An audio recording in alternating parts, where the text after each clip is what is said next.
Hai, namaku Pamela dan berusia 20 tahun. Pernahkah kamu merasa seperti bunga di rumah kaca di bawah pengawasan orang tuamu? Sebuah sayur terkunci di dinding empat sisi? Ya, orang tuaku membuatku menjadi sebuah tanaman. Tonton sampai akhir dan kamu akan temukan bagaimana aku perlahan berubah menjadi pohon sebenarnya.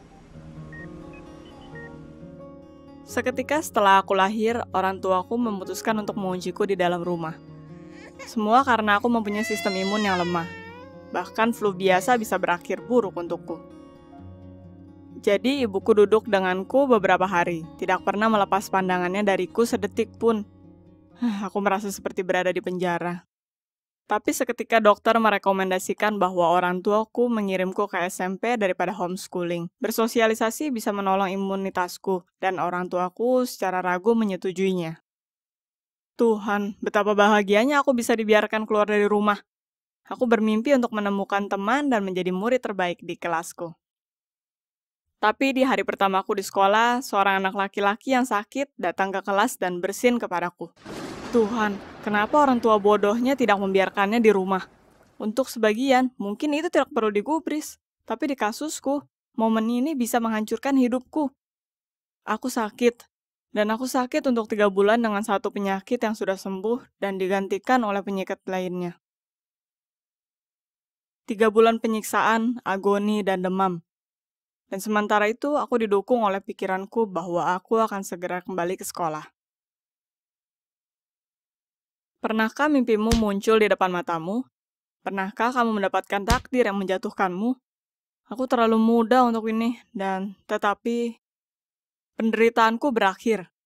Aku dibebaskan, tapi sesuatu yang lebih buruk dari IVS dan suntikan sedang menungguku. Orang tuaku memutuskan bahwa aku tidak akan pergi lagi ke sekolah dan memindahkanku ke homeschooling. Mereka memutuskan bahwa dunia luar terlalu berbahaya untuk tubuhku. Aku sesegera menyadari bahwa aku tidak bisa memenangkan pertempuran ini dan aku menerimanya.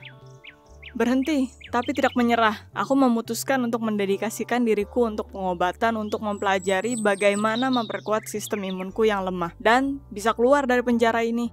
Aku belajar dengan giat, melewati semua ujian dengan baik, dan yang paling penting, menutup kekhawatiran orang tuaku.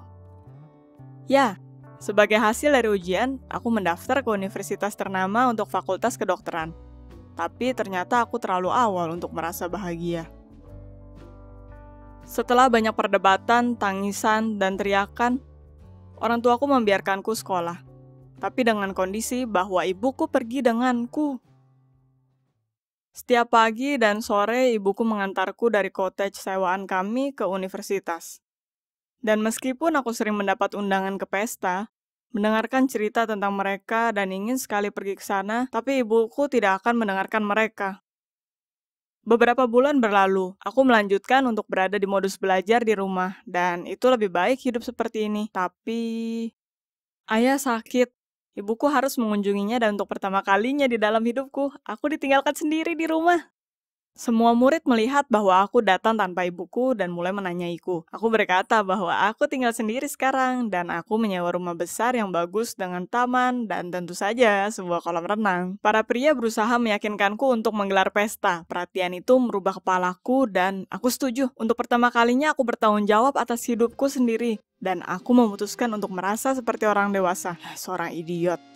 Kita menari, aku mencoba alkohol dan bersenang-senang sepenuhnya. Dan aku mencoba sesuatu yang lain untuk pertama kalinya, jika kalian tahu apa yang kumaksud.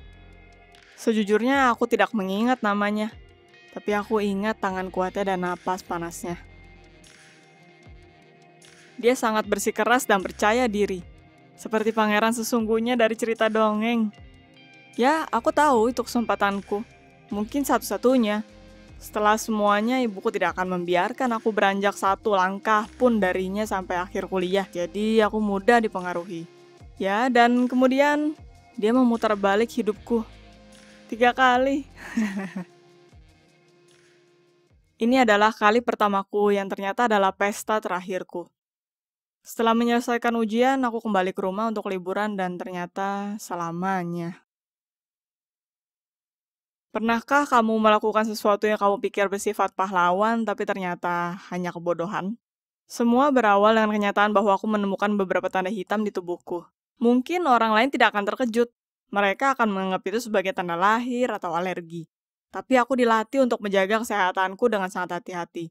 Aku melihat nodanya dengan hati-hati, bahkan menggaruknya. Berharap itu hanya kotoran.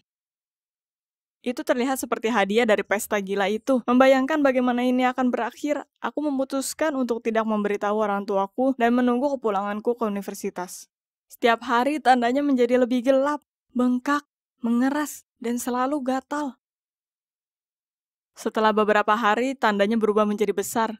Aku mulai membakarnya, tapi itu tidak membantu. Lalu aku memutuskan untuk bertindak radikal.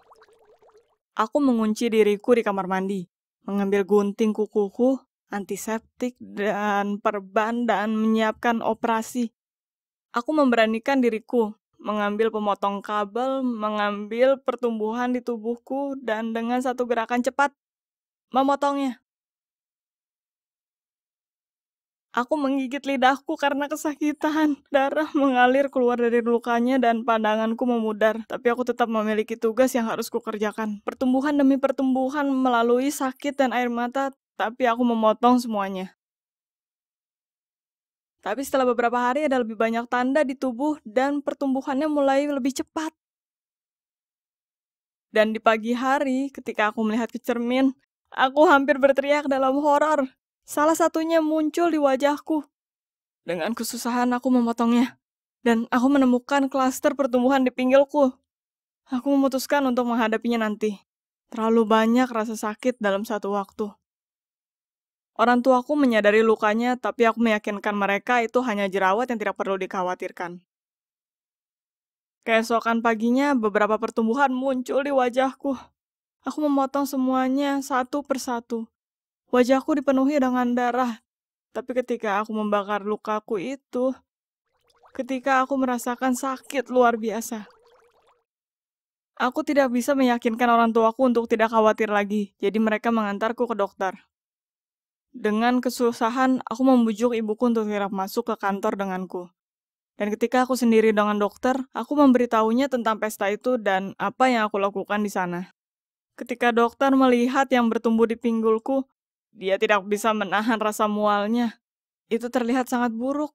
Seakan pertumbuhan itu sudah saling menyambung membentuk ranting yang mengeluarkan nanah. Seri percobaan dimulai. Seperti yang aku pikirkan, aku terinfeksi di pesta itu. Ternyata itu adalah virus papiloma biasa yang ada di 70% dari populasi. Tapi karena imun sistemku, virus itu mengaktifkan genetik langka yang bernama Lewandowski dan Lutz dysplasia, yang dimiliki oleh salah satu leluhurku. Dan karena kenyataan bahwa aku tidak meminta bantuan dari awal dan menghilangkan pertumbuhannya sendiri, situasi yang sulit semakin memburuk seiring waktu. Dokter melakukan operasi yang sangat menyakitkan. Aku dibius dengan obat penghilang rasa sakit. Tapi walaupun begitu, aku terbangun beberapa kali saat operasi, berteriak kesakitan. Operasi berhasil, tapi tidak itu ataupun obat terhebat sekalipun yang menolong. Sebulan kemudian, semuanya mulai tumbuh kembali. Dokter melarang operasi untuk dilakukan lebih sering dari setahun sekali. Yang berarti di akhir tahun, aku adalah pohon berjalan. Aku dipindahkan lagi ke homeschooling dan mulai untuk meneliti tentang penyakitku. Kertas penelitianku dinilai terbaik, dan semua orang meramalkan masa depan cerah untukku. Tapi apa poinnya jika aku tidak bisa meninggalkan rumah?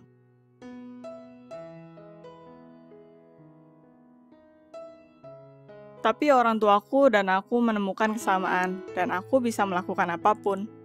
Tapi operasi hanya sekali setahun dan pertumbuhannya berkembang dengan cepat. Jadi orang tuaku mencapai goal mereka. Aku tetap menjadi tumbuhan rumah mereka. Bagaimanapun, aku tidak akan pernah menyerah sampai aku menemukan penyembuh untuk penyakitku. Pernahkah kamu memiliki waktu di mana kamu dikunci dan tetap tidak menyerah? Beritahu kami di komentar.